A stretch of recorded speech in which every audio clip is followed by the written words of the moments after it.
Hello everyone. आज चाहिँ म रेडी भएर बजार जाँदै थिएँ सौदा गर्नु हो। आज चाहिँ स्याटरडे, बहिनीलाई पनि लिएर गएको साथी। भरे रोडमा गएको त गाडी छैन रहेछ, सुनसान। बल्ल ट्याक्सी पाएँ, त्यहाँदेखि चाहिँ गयो बजार हामी हो।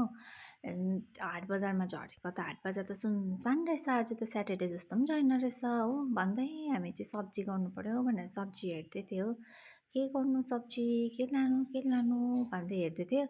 ठिकै त्यहाँदेखि हामीले हेर्दै हेर्दै सब्जी पनि गऱ्यो हो। त्यहाँदेखि भारी भएर यसरी एकपट्टि बोकेर चाहिँ माथि गएर चाहिँ फ्रुट्स किन्नु थियो, फ्रुट्स किनेँ हो। त्यहाँदेखि अलिकति पूजाको सामान किनेर चाहिँ ठिक्कै निस्केको पानी पऱ्यो। त्यहाँदेखि पानी परेर चाहिँ हामी गयो अन्नपूर्ण खाजा खाउँ भनेर। अन्त हामीले खाजाहरू खायो हो। त्यहाँदेखि खाजा खाएर चाहिँ म चाहिँ यहाँ कफी खाएर चाहिँ भन्दै थियौँ मिठो रहेछ कफी भनेर। त्यहाँदेखि नानीलाई पेस्ट्री लगिदिनु पऱ्यो भनेर हेर्दै थिएँ हो।